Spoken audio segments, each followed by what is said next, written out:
Peter Tobin is evil. He's horrible.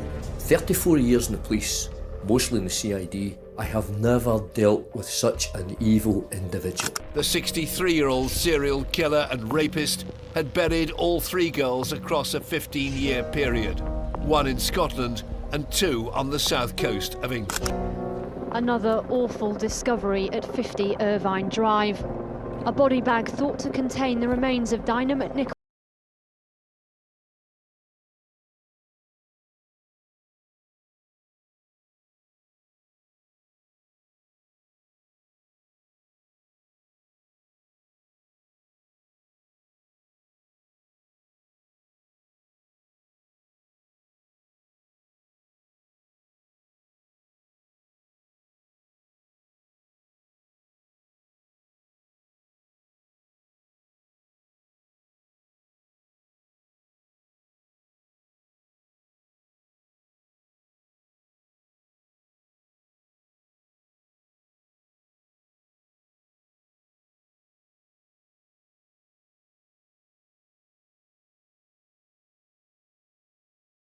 God, they knelt on those floorboards. They closed their eyes. They prayed. And beneath them, just inches below, a young woman's body lay in darkness for days. But this wasn't just a murder. This was the unraveling of a predator who had been killing for 15 years. A man who moved through Britain like a ghost, using dozens of false names, burying his victims in shallow graves hundreds of miles apart, and vanishing before anyone could connect the dots. By the time police found Angelica Cluck under those church floorboards, Peter Tobin had already perfected his method. He was organized, he was methodical, he was patient, and as investigators would soon discover with growing horror, he had done this before. This is the story of 3 young women, separated by time and geography, but connected by one evil man, a man who hid in plain sight, who wore the mask of the helpful handyman, the charming neighbor, the gentle churchgoer. Here's something that should terrify you. A man who understood that the best place to hide is often in the open, among those who would never suspect. If you've ever trusted a stranger who seemed kind, if you've ever let your guard down because someone appeared helpful, this story will make you question everything. This is also the story of how one detective's instinct, a gut feeling that refused to be silenced, led to the discovery of a serial killer. How a case that seemed impossible to solve brought justice to families who had waited 16 agonizing years for or answers. How the murder of a young Polish student in a Glasgow church would unlock secrets buried in gardens across Britain and expose a killer who believed he would never be caught. Before we continue, I must warn you. What you're about to hear is a real crime that affected real families. Some viewers may find the content deeply disturbing. Viewer discretion is once again strongly advised. Welcome to the Shadow Files crime series. Tonight we venture into a nightmare so evil, it defies comprehension. Take a moment to hit subscribe, drop a like, and please let us know where you're watching from. And now, we begin. Summer 2006, Glasgow, Scotland. Angelica Cluck was 23 years old, long brown hair, warm eyes, and a gentle spirit that left a lasting impression on everyone she met. Born in Skoczów, a small town near Krakow in southern Poland, she was exactly the kind of young woman her family and friends always knew would go far. She had big dreams, dreams that reached beyond the quiet streets of her hometown. At the University of Gdansk, Angelica was studying Norwegian and Scandinavian studies, immersing herself in languages and cultures that fascinated her. She was bright, dedicated, the kind of student who took her education seriously because she understood it was her ticket to a bigger world. But university wasn't cheap, and Angelica was determined not to burden her family. So every summer, she made the journey to Glasgow, where her older sister had made a home and where Angelica felt welcomed, safe, and loved. Glasgow became her second home. She found work as a cleaner, taking whatever job she could to save money for her studies. The work was hard, but Angelica never complained. She was devoutly Catholic, raised with values of hard work, humility, and service to others. When Father Jerry Nugent, the parish priest at St. Patrick's Church in Anderston, offered her a room in the parochial house in exchange for cleaning duties, it seemed like the perfect arrangement. A safe place to stay, meaningful work, and a community that embraced her. Those who knew Angelica described her as kind beyond measure, trusting, the type of person who always saw the best in others, even when perhaps she shouldn't have. And here lies one of the most painful lessons of this story. Kindness, trust, seeing the best in people. These are beautiful qualities. But in a world where predators wear masks of normalcy, they can also make you vulnerable. Not because there's anything wrong with being kind, but because monsters specifically target kindness.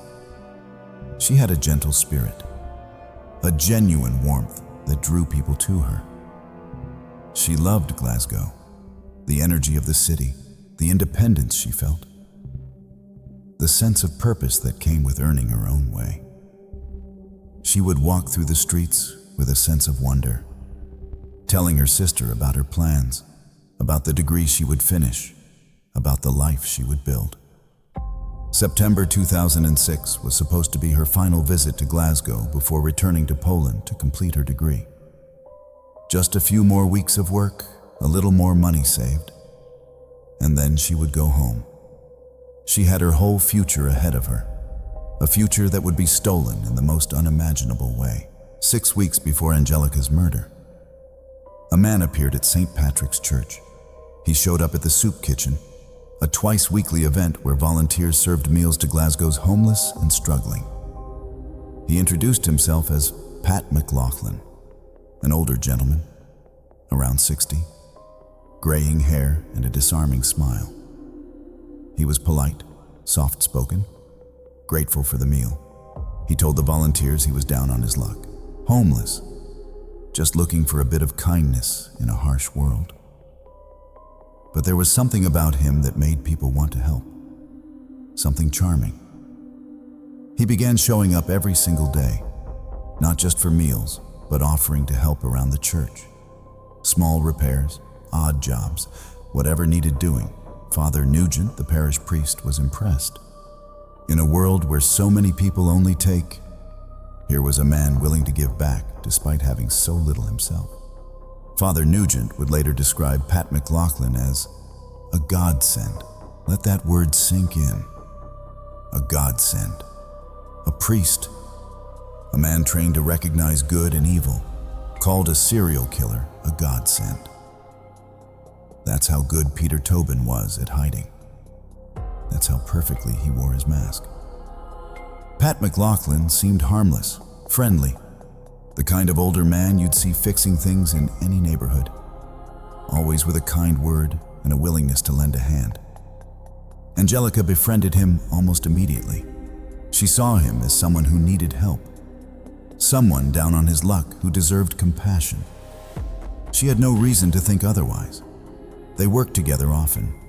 She would assist him with various projects around the church, painting, cleaning, small repairs. She even joked that he was her wee apprentice when they tackled jobs together, though in truth he was the one with all the experience. To anyone watching, they seemed like an unlikely but heartwarming pair. A young student and an older handyman. Two people from different worlds, brought together by circumstance and kindness. But Pat McLaughlin wasn't who he claimed to be. His real name was Peter Tobin. And by the time he arrived at St. Patrick's Church in the summer of 2006, he had already destroyed lives. He was a convicted sex offender, sentenced in 1994 to 14 years in prison for the rape and sexual assault of 2 young women. He'd been released in 2004, required to register his whereabouts with police as a condition of his release. But in 2005, Tobin had moved without notifying authorities. An arrest warrant had been issued. Police had lost track of him, and now, under a false name, he was living and working in a church, trusted by a priest, befriended by a vulnerable young woman who had no idea of the danger she was in. This is what keeps investigators awake at night. A registered sex offender with an active warrant hiding in a church, surrounded by vulnerable people, protected by their trust. September 24th, 2006. Angelica Cluck was last seen alive, helping Peter Tobin paint a shed at St. Patrick's Church. 5 days later, on September 29th, Angelica failed to show up for work. It was completely out of character. She was reliable, responsible, always where she said she would be. Her sister grew worried. The church staff grew worried. Something was wrong. Police were called. They began asking questions, trying to piece together Angelica's last known movements. They spoke to Pat McLaughlin. He was cooperative, gave a statement, seemed concerned, said he'd been working with her, hadn't seen her since that day they painted the shed together. The officers took his information and continued their search. And then, Pat McLaughlin disappeared. Suddenly, the helpful handyman was nowhere to be found. He'd left the church, vanished without a word. That's when alarm bells started ringing. Police returned to St. Patrick's, this time with a more urgent mission. If Pat McLaughlin had fled, there was a reason. They searched the church thoroughly, every room, every closet, every corner, and then a forensic expert noticed something, an imperfection in the floor of the chapel, something that didn't quite fit. Further inspection revealed a hatch concealed beneath the floorboards. The hatch led to an underground chamber, a small vault-like space near the confessional box, a place meant for prayer, for seeking forgiveness, for finding peace. And there, in that sacred darkness, they found Angelica Cluck. Her body had been hidden beneath the very floor where parishioners had walked and prayed, unaware of the horror concealed just below their feet. Detective Superintendent David Swindle arrived at St. Patrick's Church, knowing this was going to be one of the most challenging cases of his career. He was an experienced investigator, had worked hundreds of murder cases over the years, seen things that would haunt most people for life. But something about this scene immediately struck him as different. As disturbing as it was, tragic.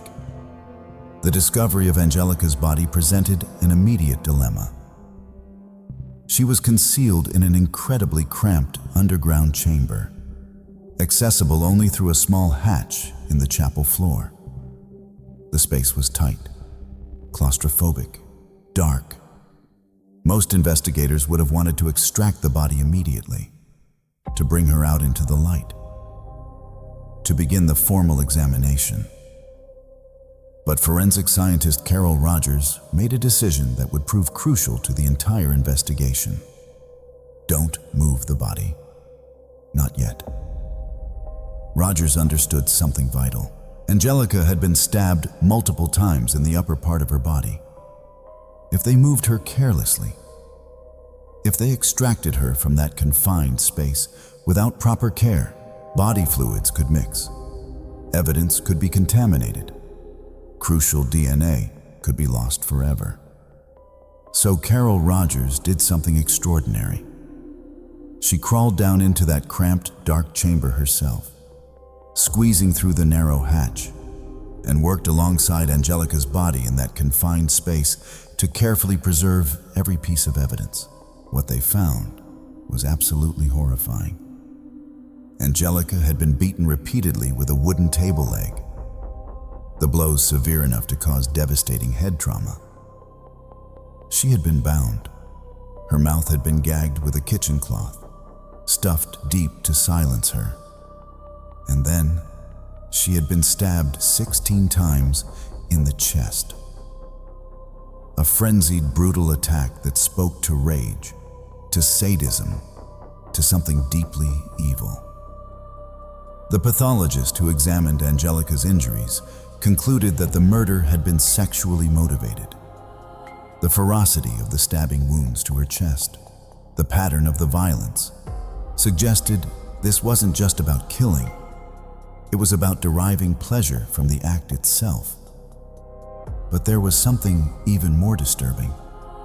Evidence suggested that Angelica may have still been alive when she was placed under those floorboards, that she may have spent her final moments in that dark, cramped space, unable to move, unable to scream, slowly dying, while the church above remained silent and unknowing.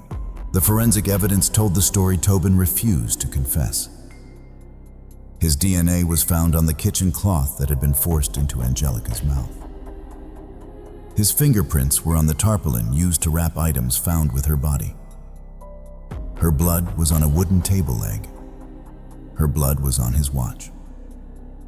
The forensic trail was undeniable, overwhelming, damning. And here's what chilled investigators most. After committing this horrific murder, Peter Tobin had stayed at the scene.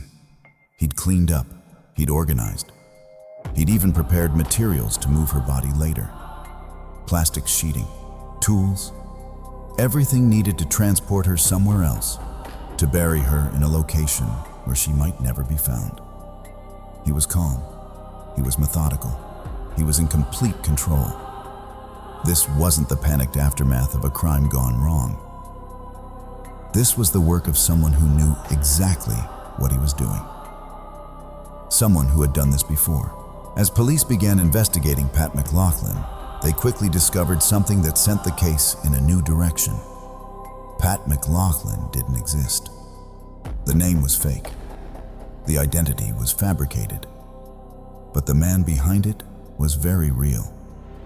And he had a history that made every detective's blood run cold. His real name was Peter Tobin, and he was a registered sex offender. Police records revealed a man with a long, dark history. In 1993, Tobin had been convicted of one of the most horrific attacks imaginable. He had lured 2 young women into his flat in Havant, Hampshire, held them at knife point, forced them to drink strong cider and vodka, and then sexually assaulted and raped them. He'd stabbed one of them, while his own son was present in the flat. Then he turned on the gas cooker without lighting it and left them for dead, hoping they would suffocate or die from their injuries. Both girls survived. Tobin went into hiding, even joining a religious sect under a false name to avoid capture. But he was eventually arrested and in 1994 sentenced to 14 years in prison. He was released in 2004, aged 58, and returned to Paisley in Renfrewshire. As a convicted sex offender, he was required to register his whereabouts with police. A condition of his release meant to protect the public from men exactly like him. But in 2005, Peter Tobin moved without notifying authorities. An arrest warrant was issued. Police lost track of him, and now they knew where he'd been, living under a false name in a Glasgow church, trusted by a priest, befriended by a vulnerable young woman who had no idea of the monster hiding behind that charming smile. Police released Tobin's photograph to the media. His face appeared on television news broadcasts and newspapers, on wanted posters across the country. A nationwide manhunt was launched. Where was Peter Tobin? Where had he fled? The answer came from an unexpected source: a hospital in London. Tobin had admitted himself to a medical facility under yet another false name, James Kelly, claiming a fictitious complaint, seeking treatment for an ailment that didn't exist. It was a calculated move, an attempt to blend in, to hide in plain sight while the heat died down. But one of the hospital staff members recognized him. She'd seen his face on the news, seen the appeals for information, and she immediately contacted police. Peter Tobin was arrested shortly thereafter. And when officers brought him into custody, what struck them most wasn't fear or panic or regret. It was his demeanor. Cool, defiant, showing absolutely no remorse. He gave nothing away, revealed nothing, expressed no emotion about what he'd done to Angelica Cluck. He was a man who believed he'd gotten away with murder before. And as Detective Swindle would soon discover, he was right. Detective Superintendent David Swindle couldn't shake the feeling. He'd been a police officer for decades, worked hundreds of murder investigations, seen things that would haunt most people for life. But something about Peter Tobin was different. Something about the Angelica Cluck case gnawed at him, kept him awake at night, refused to let him rest, even as the evidence mounted and the case moved toward trial. It was the ferocity of what had been done to Angelica, the violence, the brutality, the sheer rage of it. But it was also the organization, the calm, the methodical way Tobin had concealed her body, stayed at the scene afterward, cleaned up, carried on as if nothing had happened. He'd sealed Angelica beneath the church floor with such precision, such careful planning. He'd even prepared to move her body later, had gathered the materials, thought through the logistics. This wasn't panic. This wasn't a crime of passion that spiraled out of control. This was someone who knew exactly what he was doing. Tobin was 60 years old when he murdered Angelica, and in Swindle's experience, people don't suddenly develop that level of control, that degree of forensic awareness, that calculating coldness at 60. Think about that. At 60 years old, Tobin moved through a crime scene like a professional. He knew how to avoid leaving evidence. He knew how to clean up. He knew how to disappear. You don't learn that from watching television. You learn that from practice. The way Tobin had used false names, moved through the city undetected despite being a registered sex offender with an active warrant. The way he'd inserted himself into the church community and gained everyone's trust. These were the actions of someone who had practiced, someone who had refined his method over time. Swindle had a theory, and it terrified him. Peter Tobin had done this before, so even as the Angelica Cluck case moved toward trial, Swindle launched Operation Anagram, a massive nationwide investigation into every aspect of Peter Tobin's life. His movements over the decades, his known addresses, his marriages, his jobs, his aliases. They would map his entire existence and cross-reference it with unsolved murders and missing persons cases across Britain. But Swindle kept it secret. He couldn't let the media know they were investigating Tobin as a potential serial killer. If that information leaked before Angelica's trial, it could jeopardize everything. Give the defense grounds for a mistrial, taint the jury pool, derail the pursuit of justice for a young woman who deserved it. May 2007, after a 6-week trial at the High Court in Edinburgh, the jury found Peter Tobin guilty of the rape and murder of Angelica Cluck. He was sentenced to life imprisonment with a minimum term of 21 years. In passing sentence, Judge Lord Menzies looked directly at Tobin and called him what he was, an evil man. But for Detective Superintendent David Swindle, the case was just beginning, because his instinct had been right. Peter Tobin had killed before, and Operation Anagram was about to uncover secrets that had been buried for 16 years. February 10th, 1991, Bathgate, Scotland. Vicky Hamilton was just 15 years old. A schoolgirl with a bobbed haircut and a bright smile, navigating one of the most difficult periods of her young life. Her parents had recently separated, and the family was still adjusting to the pain and confusion that comes with that kind of upheaval. Vicky lived with her mother Jeanette and her younger twin siblings in Reading near Falkirk. But she'd spent that particular weekend with her older sister in Livingston, seeking comfort and normality in the midst of family turmoil. Sunday evening, she began the journey home. It should have been simple: a bus ride, a connection, nothing complicated. But Vicky was unsure of the route.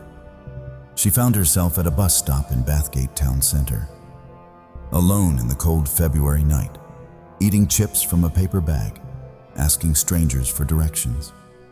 Witnesses would later remember seeing her there, a young girl, clearly vulnerable, clearly lost, asking anyone who would listen, "How do I get home?" Vicky Hamilton never made it home. Her disappearance sparked one of Scotland's most extensive missing person investigations. Police searched. The community rallied. Her family held on to hope, even as days turned into weeks, weeks into months, months into years. But there was no trace of Vicky, no body, no answers, just a terrible, suffocating silence.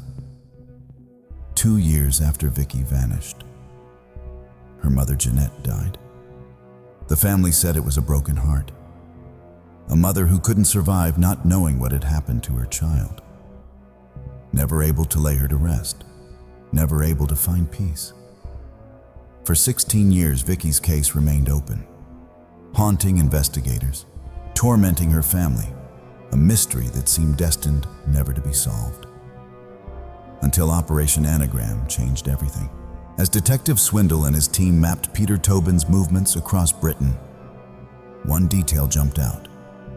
In February 1991, Tobin was living in Bathgate, the same town, the same time, the same place where Vicky Hamilton was last seen. June 2007, police descended on Tobin's former home in Bathgate, the house he'd occupied 16 years earlier. They searched every inch of that property. Floorboards, walls, cupboards, and in the attic, hidden away in the darkness, they found a dagger. A knife that had been concealed for 16 years. Forensic testing revealed microscopic traces of DNA on the blade. Vicky Hamilton's DNA. But there was more. Back in 1991, when Vicky first disappeared, her purse had been found discarded near Edinburgh bus station. Police at the time thought perhaps she'd run away, that she'd left it behind deliberately. The purse had been kept as evidence all these years, and now with advances in DNA technology, it was retested. The results were staggering. The purse contained saliva, not Tobin's saliva, but that of his toddler son, Daniel. Tobin had given his young child Vicky's purse to play with. The little boy had put it in his mouth, not understanding what it was, not knowing it belonged to a girl who would never come home. In March 1991, just weeks after Vicky vanished, Peter Tobin moved from Bathgate to Margate, Kent, nearly 500 miles away. Former neighbors at the Bathgate house later told police they remembered something strange, a terrible smell that seemed to linger even after Tobin left. Vicky Hamilton hadn't run away. She'd been taken. And Peter Tobin had taken her with him when he fled Scotland. August 5th, 1991, Hampshire, England. 6 months after Vicky Hamilton disappeared, another young woman vanished. Dinah McNichol was 18 years old, a sixth form student from the small village of Tillingham in Essex. She was smart, independent, full of life, excited about her future. That summer, she and a male friend attended a music festival at Liphook in Hampshire. One of those carefree experiences that define youth. Music and friends and possibility. When the festival ended, Dinah and her friend began hitchhiking home. A common practice in those days. They accepted a lift from a man who seemed friendly enough. The journey progressed, and at Junction 8 of the M25 near Reigate, Dinah's friend was dropped off as planned. He said goodbye, watched the car pull away, with Dinah still inside. She was never seen again. In the days and weeks after Dinah's disappearance, something strange began happening. Money started being withdrawn from her building society account.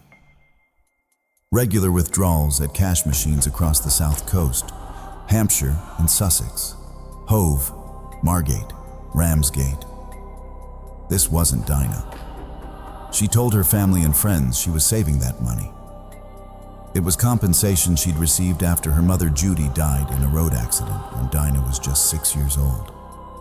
She would never have drained it like this, would never have spent it so carelessly. Someone else was using her card. Someone was methodically emptying her account, transaction by transaction, town by town. And when Operation Anagram investigators mapped those ATM locations, they matched perfectly with places Peter Tobin had lived in the summer of 1991. November 2007, Margate, Kent. Police obtained a warrant to search Tobin's former home at 50 Irvine Drive in Margate, the house he'd moved to in March 1991, just weeks after Vicky Hamilton vanished. Neighbors were interviewed. One recalled Scottish Pete, the man who'd lived there all those years ago. They remembered something odd.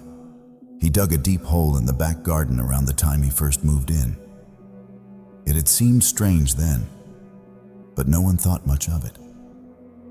Now, 16 years later, forensic teams began excavating that garden. November 14th, 2007.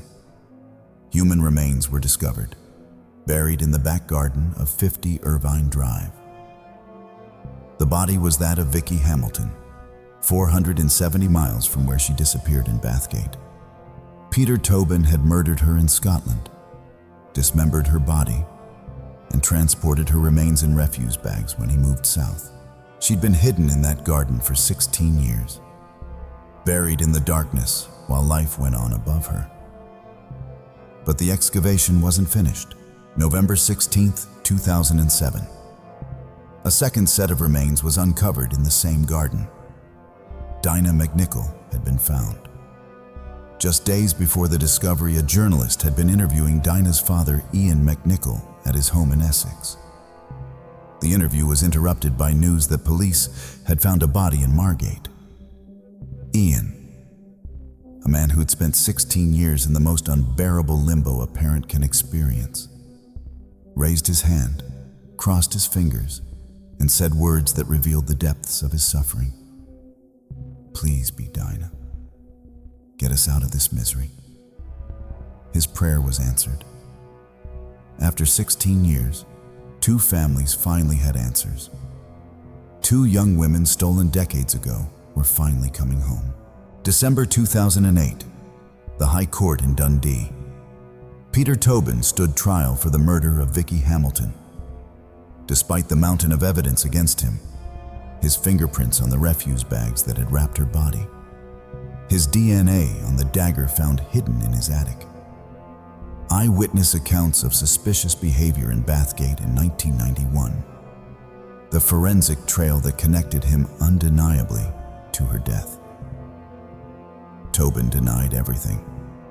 His defense team tried to cast doubt, tried to suggest alternative explanations, but the evidence was overwhelming.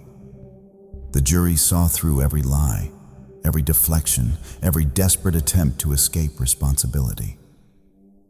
After a month-long trial, Peter Tobin was found guilty of Vicky Hamilton's murder.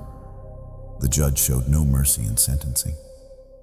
He looked at Tobin and said, "You stand convicted of the truly evil abduction and murder of a vulnerable young girl in 1991, and thereafter of attempting to defeat the ends of justice in various ways over an extended period. Yet again, you have shown yourself to be unfit to live in a decent society. It is hard for me to convey the loathing and revulsion that ordinary people will feel for what you have done." Peter Tobin was sentenced to life imprisonment with a minimum term of 30 years.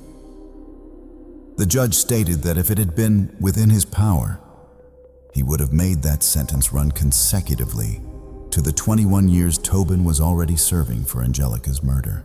1 year later, December 2009, Chelmsford Crown Court. Peter Tobin's trial for the murder of Dinah McNichol was brief, shockingly brief. The evidence was so damning, so irrefutable, that the defense offered no evidence whatsoever. The jury deliberated for less than 15 minutes before returning a guilty verdict. This time, Peter Tobin received a whole life order. He would never be released. He would die in prison. 3 young women, 3 families destroyed, 3 life sentences. Justice, at last, had been served. But Detective Swindle and the Operation Anagram team knew something that haunted them. Peter Tobin had killed more than 3 women. The investigation eventually examined up to 14 lines of inquiry, spanning decades and covering the entire United Kingdom. What they discovered was chilling.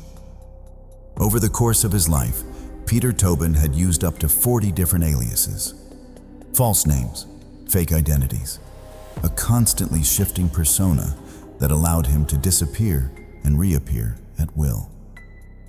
He moved constantly. Brighton, Margate, Portsmouth, Bathgate, Paisley, Coventry, London, never staying in one place long enough for patterns to emerge, for suspicions to solidify. He was married 3 times. All 3 of his ex-wives, when interviewed by police, gave eerily similar accounts.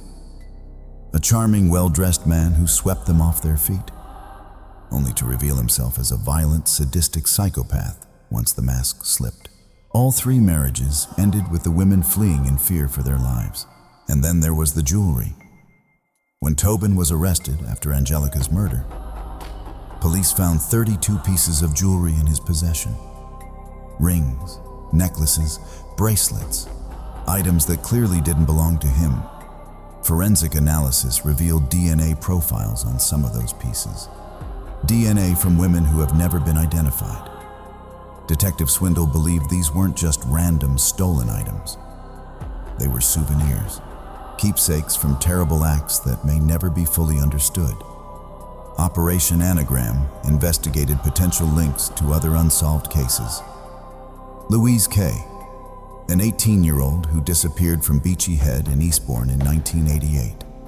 Jessie Earle, a 22-year-old whose body was found in 1989, 9 years after she vanished from the same area. Dozens of other missing women and unsolved murders spanning the late 1960s through the 2000s. In prison, Tobin reportedly boasted to other inmates that he'd killed 48 people. Whether that number was true or the grandiose lie of a narcissist seeking notoriety, detectives couldn't say. But they believed he'd killed more than the 3 women he was convicted of murdering. The problem was this: Peter Tobin was forensically aware, careful, strategic. He targeted the vulnerable, people staying in hostels, visiting homeless shelters, frequenting churches and transient communities. People who, if they went missing, might not be reported for days, weeks, or ever. People society too often overlooked. Detective Swindle said it plainly: Tobin's killed other people. There's no doubt about it. But he targeted vulnerable people, and he was forensically aware. So there could be others. There will be other cases. Operation Anagram was eventually scaled back in 2011, having failed to definitively connect Tobin to additional murders, though not for lack of trying. The secrets he kept, the victims whose names we may never know, died with him. October 8, 2022, Edinburgh Royal Infirmary. Peter Tobin died at the age of 76. He'd been receiving palliative care, suffering from cancer, his body finally failing after decades of inflicting pain on others. Even in those final hours, police officers sat at his bedside, asking him one last time to do the right thing, to confess to the other murders they knew he'd committed, to give other families the answers they'd been searching for, to provide some shred of redemption in his final moments. He refused. Peter Tobin took his secrets to the grave. No one came forward to claim his body. Not a single family member. Not a friend. No one. On October 16th, 2022, his ashes were scattered at sea. A lonely, anonymous end for a man who had spent his entire life hiding, deceiving, destroying. But this story isn't about him. This story is about Angelica Kluk, a bright, devoted student who saw the best in people, whose kindness and trust were exploited in the most horrific way. A young woman who came to Glasgow with dreams of completing her education, of building a future, of making her family proud. She deserved to live that life. This story is about Vicky Hamilton, a 15-year-old girl just trying to find her way home on a cold February night. Navigating the pain of her parents' separation, asking strangers for help because she was lost. Her mother, Jeanette, died never knowing what happened to her daughter, never able to lay her to rest, never able to find peace. This story is about Dinah McNichol, an 18-year-old with her whole life ahead of her, independent and excited about her future, who made the simple decision to hitchhike home from a music festival with a friend. Her father, Ian, spent 16 years in unbearable agony, living in a limbo worse than grief, praying just to know where his daughter was. 3 young women, stolen from their families by a predator who hid behind a smile. Detective David Swindle, the man whose instinct unlocked the truth, said it best. The important thing is that we remember the victims. It's about the Angelica case, the Dinah McNichol case, the Vicky Hamilton case. And somewhere in that is a horrible murderer called Peter Tobin. Their names deserve to be remembered. Their stories deserve to be told. And their families, after 16 agonizing years, finally have the answers they fought so hard to find. Angelica Kluk, Vicky Hamilton, Dinah McNichol. Remember their names. Now, I want to leave you with something to think about. Peter Tobin didn't look like a monster. He looked like a helpful handyman, a charming neighbor, a gentle churchgoer. He was trusted by a priest, befriended by vulnerable people, welcomed into communities. The most dangerous predators don't wear signs announcing what they are. They wear masks of normalcy. They exploit our trust. They target our kindness. This isn't a reason to stop being kind. It's a reason to be aware. If something feels wrong, even if you can't explain why, trust that feeling. Pay attention to patterns. Notice when someone's story doesn't quite add up, when they seem too eager to insert themselves into your life, when they appear too perfect, too helpful, too convenient.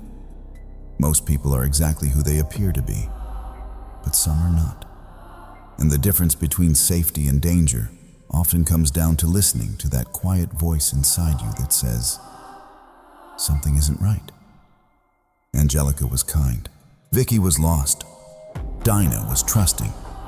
There was nothing wrong with any of them. The fault lies entirely with the monster who exploited those qualities. But we can honor their memories by learning from their stories, by staying aware, by protecting the vulnerable people in our own lives. If you or someone you know has been affected by similar crimes, please reach out to support services. Resources for victims, families, and missing persons organizations are available in the description below. If you found value in this coverage, join our community by subscribing and turning on notifications. Every subscriber makes it possible for us to keep creating content we're passionate about sharing with you. And remember, 32 pieces of jewelry, DNA from women who have never been identified. Somewhere out there, Families are still waiting, still hoping, still searching for answers that may never come. Remember their names, even the ones we don't know.